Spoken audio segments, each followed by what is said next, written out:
สวัสดีพี่น้องปองป่ายผู้ติดตามทางเพจ Facebook เสียงอึ่งเทเลยแช่แนว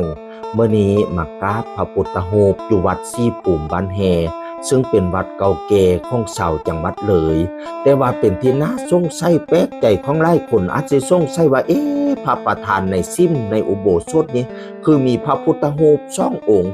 งค์หนึ่งคือพระเจ้าใหญ่ซึ่งเป็นพระพุทธรูปโบราณอีกองค์หนึ่งคือ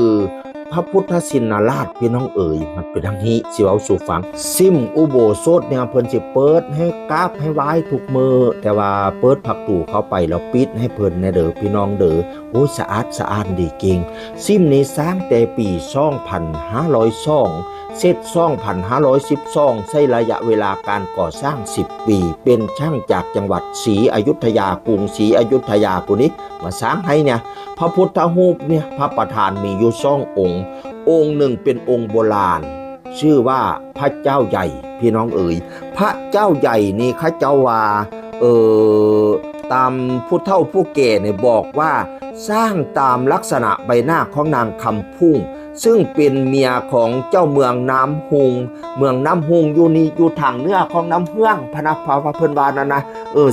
แสดงให้เห็นว่าชาวเมืองเลยนี่น่าจะอพยพมาจากทางไสยบุรีว่าซั่นเพิ่นว่าฮีเด้อผู้เฒ่าผู้แก่เว้ามาแต่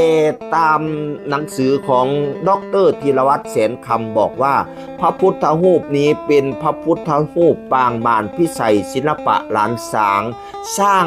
ในราวพุทธศตวรรษที่23พี่น้องเอ๋ยพุทธศตวรรษที่23เนี่ยพี่น้องเป็นพระพุทธรูปโบราณข้อผ่อนยังได้เก่งศักดิ์สิทธิ์ดีเก่งก็นี่นะอีกองค์หนึ่งเป็น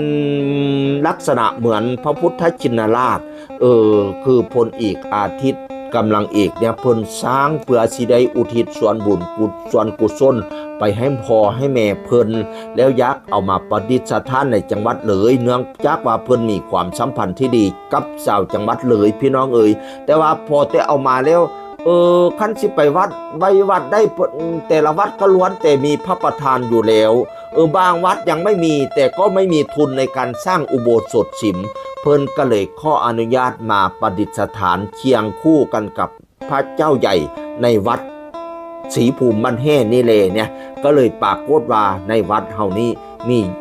พระประธานอยู่2องค์มีหลายองค์ก็บ่เป็นหยังดอกพี่น้องเอ๋ยพระพุทธรูปจักองค์ก็ดีเบิดละเพิ่นเป็นตัวแทนของพระพุทธเจ้านี่นะองค์กลางเนี่ยเป็นพระพุทธรูปสำริดเนี่ยเป็นพระมิ่งมงคลเมืองเนี่ยจักหน่อยสิได้เว้าสู่ฟังบริเวณที่พบพระเจ้าใหญ่เนี่ยพี่น้องพระเจ้าว่าตั้งอยู่บนเนินดินพนาวาจากเนินดินนี้มีบันไดอยู่3ขั้นแล้วก็มีหลังคาสังกะสีมุมพอแต่กันแดดกันฝน3-4 ด้านนี้ไม่มีประตูทางเข้าทางออกพะนะว่าพี่น้องข้าเจ้าสันนิษฐานว่าอดีตนี่อาจจะเป็นอุโบสถศิลป์ที่ทำจากไม้แล้วก็เกิดไฟไหม้แล้วก็ไม่ได้ปฏิสังขรณ์บ่ได้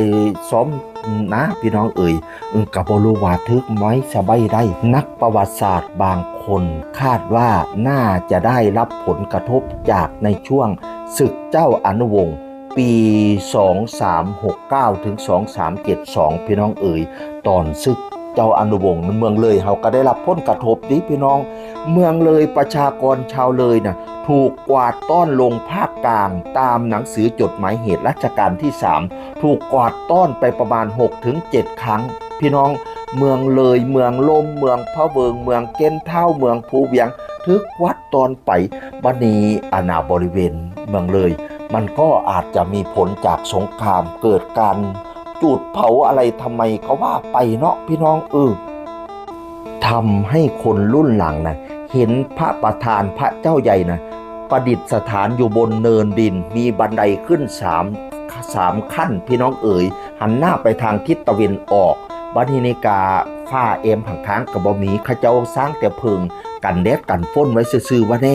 แล้วพระพุทธมิ่งมงคลเมืองนะกระทึกปูนโอบไว้โอบไว้กะสิเมนกันบ่ให้ข้าเจ้าเห็นสินะตอนต่อไปสิเว้าเรื่องพระพุทธรูปคู่บ้านคู่เมืองจังหวัดเลยพระพุทธมิ่งมงคลเมืองเรื่องพระเจ้าใหญ่เรื่องพระประธาน2 องค์ในวัดบ้านแฮสำนี้ก่อนสวัสดีครับ